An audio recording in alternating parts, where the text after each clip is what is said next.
구소련이 붕괴되었을 때 카자흐 공화국 알마타에서부터 저 타슈켄트까지 18시간을 차로 가본 일이 있습니다.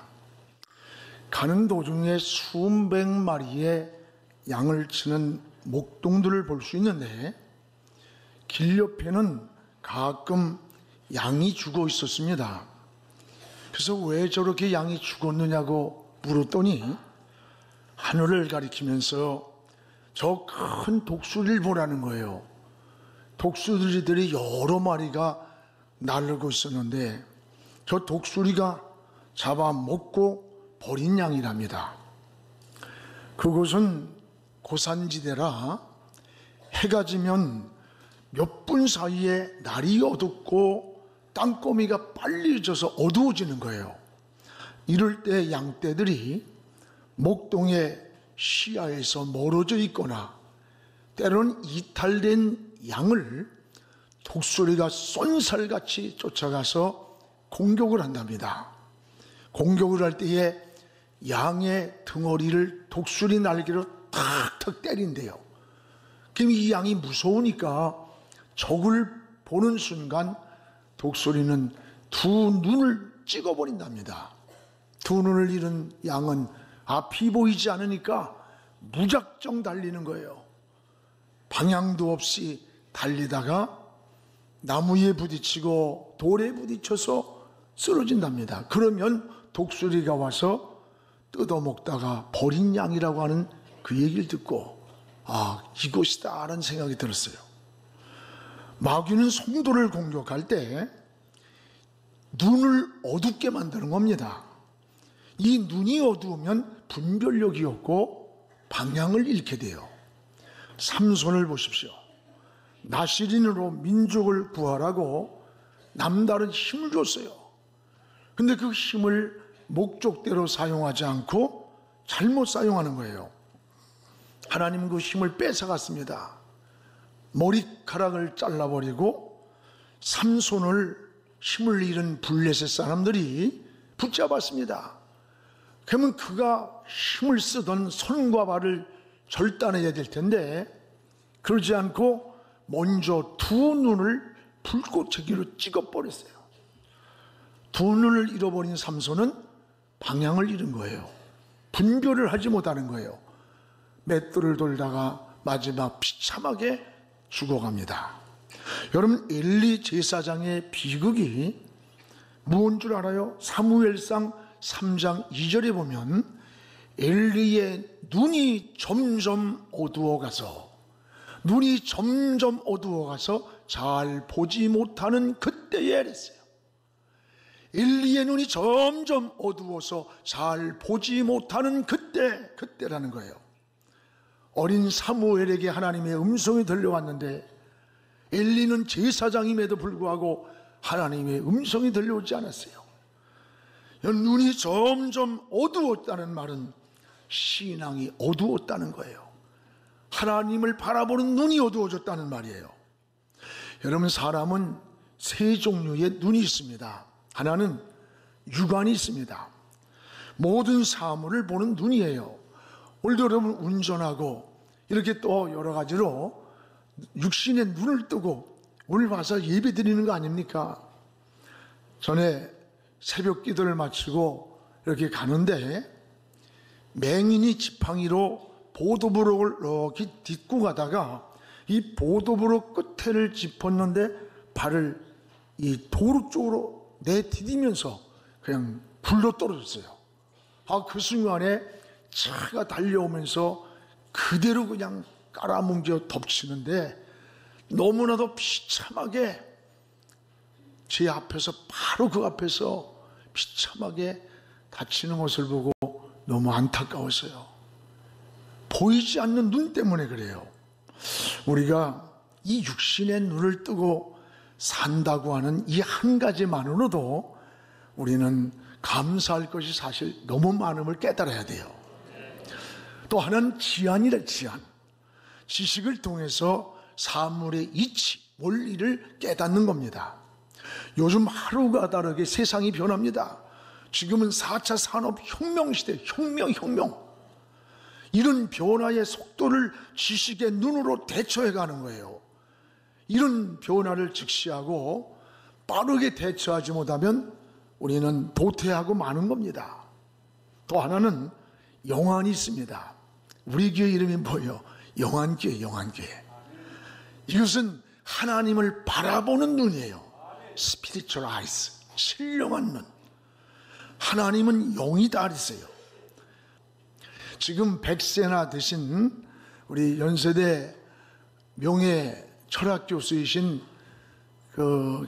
김용석 교수가 지난번 TV에 나오셔서 말씀하시는 거예요. 내가 평생을 철학 강의를 했음에도 불구하고 철학으로는 하나님을 절대 만날 수 없는 것이다. 왜 그러냐? 하나님은 영이시기 때문이다는 거예요. 맞습니다. 그래서 다윗은 시편 119편 18절에 하나님이여 내 눈을 열어서 주의 법에 귀한 것을 보여달라는 거예요. 보게 해달라. 다윗이 소경이 아니에요. 다윗이 열어달라고 하는 이 눈은 육신의 눈이 아니에요. 저 하나님을 바라볼 수 있는 영적인 눈, 신령한 눈을 열어서 하나님의 나라의 신령한 것을, 영적인 삶을 바라보게 해달라는 거예요. 이게 바로 신앙의 눈을 말합니다. 여러분, 신앙은 바로 우리가 영적인 눈을 뜨고 하나님을 바라보며 사는 것이 신앙이에요. 그러므로 기도도 영이신 하나님께 드리는 거예요. 근데 어느 때는 기도하는 분들이 기도 대상을 사람에게 맞추고 사람을 공격하고 막 그래요. 오늘 우리 장로님 기도에 은혜 많이 받았어요. 우리의 기도는 영이신 하나님께 지금 드리려고 있어야 돼요. 여러분, 또 예배도 마찬가지야. 예배도 영적인 예배를 드려야 돼요. 그래서 요한복음 4장 24절에 하나님은 영이시니, 하나님이 어떤 분이냐? 하나님의 본질적 정체성을 알려줍니다. 하나님은 영이다. 그래서 예배하는 자가 영과 진리로 열배를 드려라. 그러면 23절에 이런 자를 하나님이 찾으신다 그랬어요. 오늘 여러분, 그리스도는 영적인 눈을 뜨고 영적인 생각을 하는 겁니다. 그래서 로마서 8장 5절 6절에 보면 이렇게 말씀합니다. 육신을 따르는 자는 육신의 일을, 영을 따르는 자는 영의 일을 생각하나니 육신의 생각은 결과가 사망이요 영의 생각은 결과가 생명과 평안이라고 했습니다. 맞습니다. 오늘 우리는 영적인 눈을 뜨고 하나님께 시선을 집중하기를 사모해야 됩니다.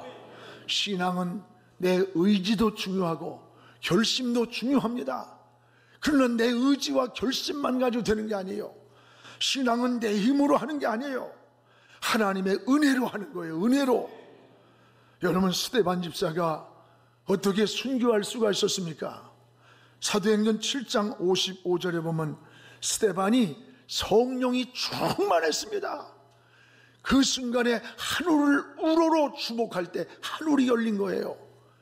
그 열린 하늘에서 하나님의 영광을 보았어요. 그리고 예수님께서 하나님 우편보좌에 서신 것을 보았다 그랬어요. 그 우편보좌에 서신 주님을 열린 눈으로 바라보는 순간 이를 갈며 돌을 던지는 그들이 무섭지 않았던 거예요. 두렵지 않았던 거예요. 그래서 그는 순교를 당하면서도 그의 얼굴이 천사의 얼굴 같았더라. 돌을 맞으면서도 그 마음속에서 솟아나는 기쁨, 평안, 저 하늘에 보이는 영광의 주님을 보는 순간에 그 눈이 열리는 순간 그의 얼굴은 천사처럼 빛이 났던 겁니다. 여러분, 모세도 그랬습니다. 신명기 34장 7절에 보면 모세가 저 느보산에서 죽을 때에 그 나이가 120살이라 했어요. 그러나 그의 눈이 흐리지 않았다. 또 하나는 기력이 쇠하지 않았다는 거예요. 눈이 흐리지 않았다는 말은 눈을 감지 못하고 이렇게 뜨고 있었다는 말이 아니에요. 하나님을 바라보는 눈이 어두워지지 않았다는 거예요. 하나님을 바라보는 눈이. 또 하나는 기력이 쇠하지 않았다. 하나님을 사랑하고 섬기는 그 마음이, 그 사랑이 식지 않았다는 거예요. 여러분, 이게 하나님의 사람의 모습입니다. 성경에는 이렇게 눈에 대해서 많이 기록을 하고 있습니다. 이것은 단순한 사물을 보는 이 육신의 눈만이 아닙니다. 하나님의 바라보는 눈을 말하는 거예요. 우리는 육의 눈도 밝아야 됩니다. 지식의 눈도 밝아야 합니다. 그러나 더욱 영적인 눈이 밝아지기를 주의 이름으로 축원합니다. 오늘 본문에는 엠마오로 내려가는 제자들이 얼굴에 슬픈 빛을 띠고 주님의 죽음에 대해서 이야기를 나누면서 내려가고 있는 거예요. 15절에 그런데 부활하신 주님이 이들 곁에서 동행을 하고 계셨어요. 16절에는 제자들은 눈이 가리워서 그 주님을 알아보지 못했다는 거예요. 17절에 가서는 제자들의 얼굴이 주님과 동행하면서도 슬픔을 띠고 있었어요. 그리고 주님을 향해서 곁에 있는 사람을 알아보지 못하고 주님을 향해 이렇게 물어봅니다. 주님의 소식을 묻는 거예요. 혹시 예루살렘에서 예수라는 분이 죽었다가 살아났다는 소문이 있는데 그 소식을 알고 있느냐고 묻는 거예요. 누구에게? 예수님한테 예수님 소식을 물어보는 거예요. 같이 동행하면서 주님은 내가 예수다리지 않았어요. 참 이럴 때 저같이 성질 급한 저는 야, 이 자식들아, 너희 새끼들 3년 동안 날 따라다니고 말이야, 며칠 사이에 내 얼굴도 모르고 나를 몰라, 이런 이걸 제자라고, 아이고 막 이랬을 거예요. 예수님은 내가 예수라고 말하지 아니하고 같이 동행하고 걸어가면서 성경을 풀어줬다 그랬어요. 이때에 제자들의 눈이 열렸어요. 그러면서 제자들이 외치는 거예요. 야, 성경을 풀어주던 이분이 바로 예수님이 아니더냐. 그리고 32절에 이렇게 말씀합니다. 성경을 풀어줄 때 우리 속에서 마음이 뜨겁지 않더냐. 이 성경을 풀어주는 이 시간 우리 마음이 뜨겁지 않더냐. 그렇습니다. 오늘 저는 이 말씀을 키워드로 여러분과 말씀을 나누려고 합니다. 무엇보다 제자들이 왜 동행하시는 주님을 알아보지 못했냐라고 하는 겁니다. 왜 동행하고 계시는데 그 주님을 알아보지 못했는가? 오늘 15절에서 16절을 우리 같이 한번 읽어보겠습니다. 그들이 서로 이야기하며 문의할 때에 예수께서 가까이 이르러 그들과 동행하시나 16절 그들의 눈이 가리워져서 예수님인 줄 알아보지 못하였다 했습니다. 왜 동행하시는 주님을 제자들이 몰랐을까요? 눈이 가리워졌기 때문입니다. 영적인 무지를 보여줍니다. 주님은 언제나 우리와 동행하십니다. 그런데 왜 제자들은 근심하고 걱정하고 염려하고 얼굴빛이 슬픔이 있었어요? 왜 그랬어요? 눈이 가리워서 주님을 알아보지 못했기 때문입니다. 주님 눈이 가리워진 제자들은 자기들만 남아있다고 생각했을지도 모릅니다. 그러나 주님은 지금 이들 곁에서 동행하고 있었어요.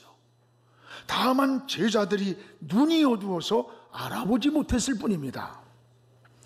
어느 날 밤 예수님과 함께 해변을 걷고 있는 꿈을 꿨습니다.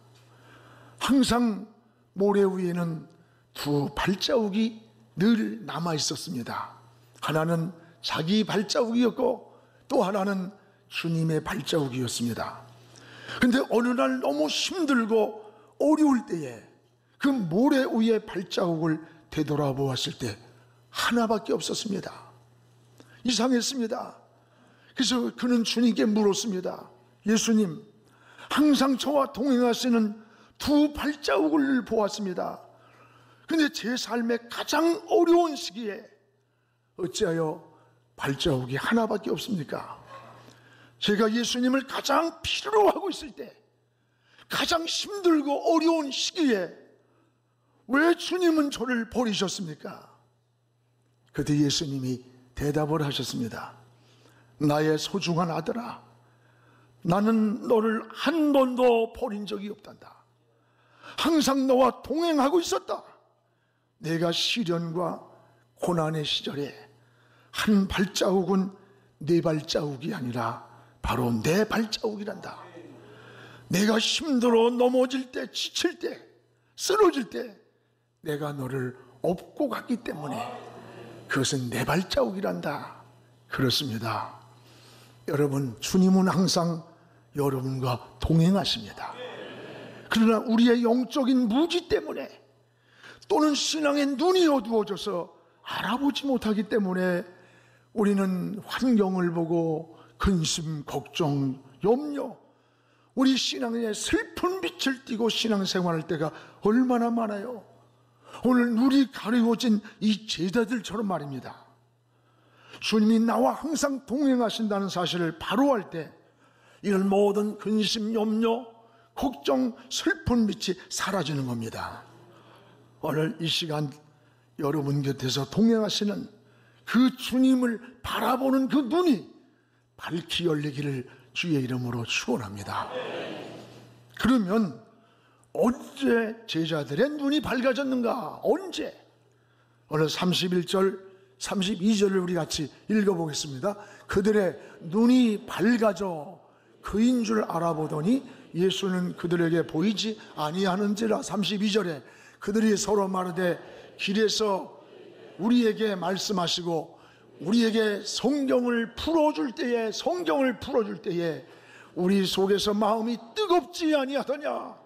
성경을 풀어줄 때에 우리 마음이 뜨겁지 않더냐 그랬습니다. 언제 제자들이 눈이 밝아졌습니까? 주님을 알아보는 이 눈이 언제 밝아졌습니까? 성경을 풀어줄 때요. 이 성경을 풀어줄 때란 말을 주목하십시오. 성경이 열릴 때란 뜻이에요. 성경이 열릴 때 제자들의 눈이 밝아졌습니다. 주님은 자신을 알아보지 못하는 제자들에게 27절에 내가 예수야 내가 이러지 않았습니다. 오늘 성경을 자세하게 설명해 줬다 그랬어요. 또 오늘 32절에는 성경을 풀어주셨다 그랬어요. 이때 눈이 밝아지면서 예수님을 알아보았던 겁니다. 사랑하는 여러분, 오늘 성경은 여러분 누구에 대한 기록인 줄 압니까? 성경은 예수님에 대한 기록이에요.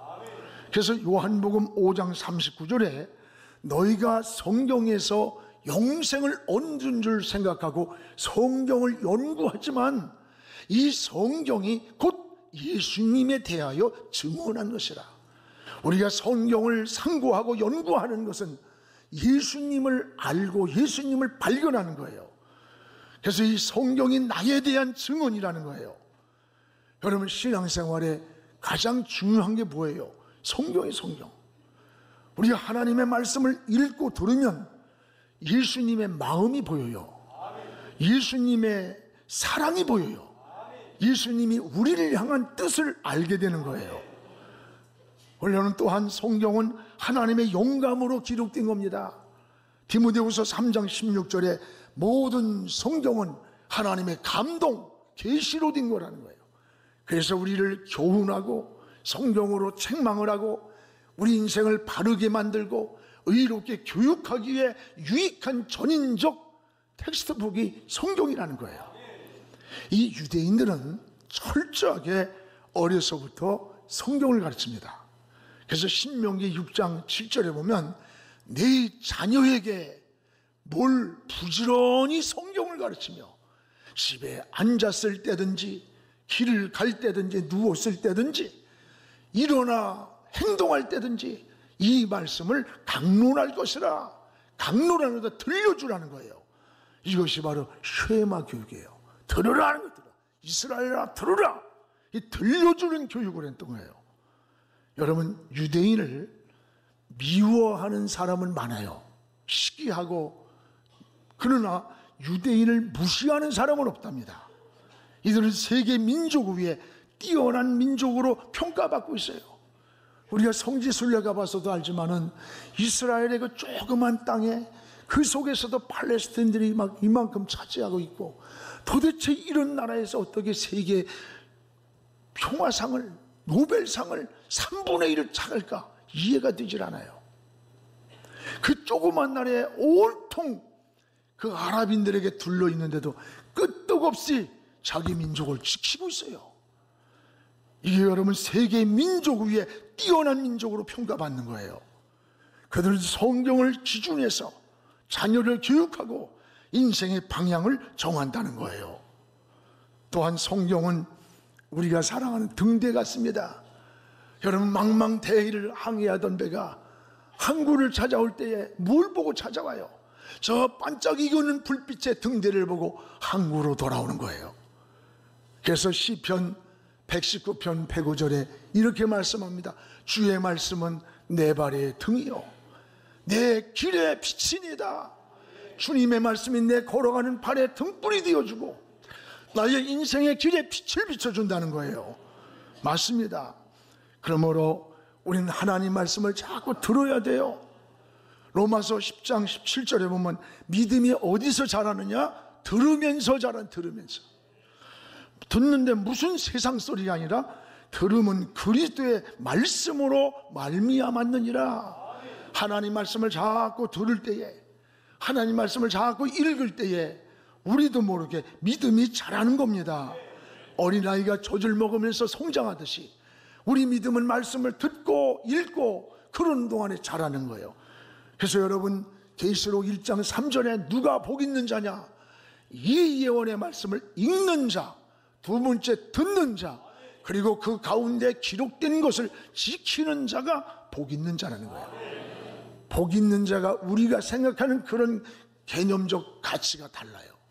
하나님 말씀을 읽고 듣고 그 가운데 있는 것을 지켜나가는 것이 진정한 복이라는 거예요. 그렇습니다. 또한 여러분 성경은 마치 수술도와 같습니다. 여러분 히브리서 4장 12절에 보면 하나님, 우리 같이 한번 읽어봅시다. 하나님의 말씀은 살아있고 생명이에요. 두 번째, 활력이 있고 움직인다는 거예요. 좌우의 날선 어떤 검보다도 예리해서 보이지 않는 우리 혼과 영과 및 관절, 골수, 찔러 쪼개기까지 수술도가 된다는 거예요. 또 마음과 생각, 뜻을 판단, 분별케 한다는 거예요. 오늘 여러분 하나님 말씀은 살아있습니다. 글이 아니 생명이에요. 활력 움직이는 거예요. 좌우의 날선 검처럼 예리하게 우리의 보이지 않는 영혼을 수술시켜주는 거예요. 그리고 하나님의 마음, 생각, 뜻을 알게 해준다는 거예요. 분별 있게. 그래서 이 하나님 말씀이 우리 속에 들어가면 이제 수술을 해요. 잘못된 것을 수술시키고 생각을 수술시켜주고 마음을 수술하고 잘못된 인격을 수술해서 새 사람으로 변화시키는 겁니다. 이게 하나님의 말씀의 능력이에요. 여러분 이 고재봉 사건 기억하는 분들이 있을 겁니다. 상관이 너무 인격을 막 짓밟고 고통을 주는 거예요. 그러니까 여러분 그러지 마. 회사나 이런 데서도 괜히 잘못하면요 당해. 그래서 이 고재봉이가 너무 분노로 도끼를 가지고 그 관사를 찾아갔어요. 그 5 식구를 모조리 죽여버렸어. 그런데 그 상관은 며칠 전에 이사를 가버리고 다른 사람이 애매하게 죽었어요. 고재봉은 사형 언도를 받았습니다. 그는 사형의 날을 기다리는 교도소에서 지나는데 안국선이라고 하는 집사가 이 교도소를 면회를 오는 겁니다.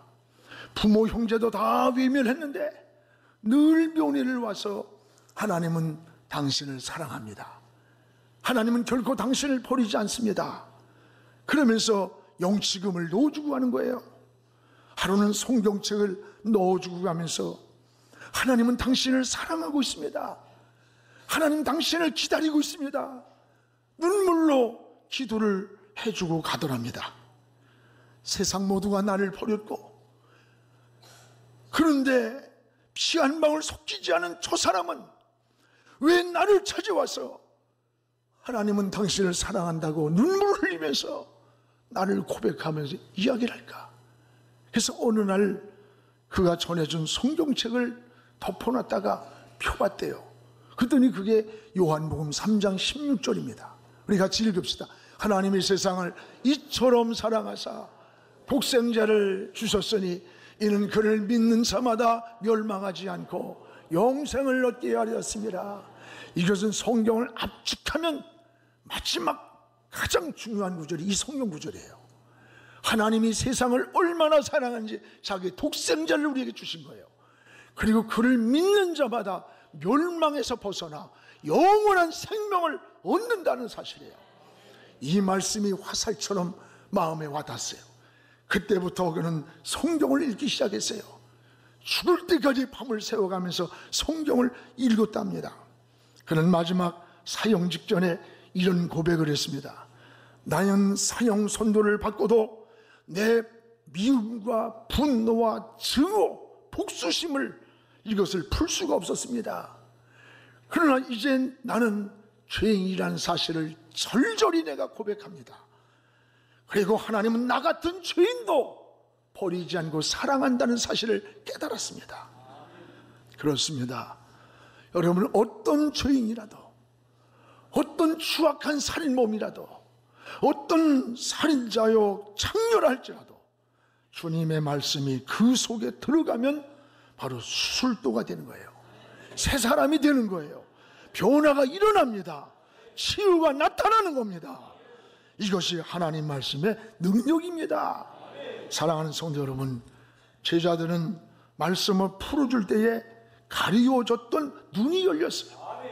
눈이 열려 주님을 알아보는 순간에 우리 마음이 뜨겁지 않더냐고 고백을 했던 거예요. 그렇습니다. 우리는 성경이 열릴 때 마음속이 뜨거워지는 거예요. 은혜의 불이 많은 거예요.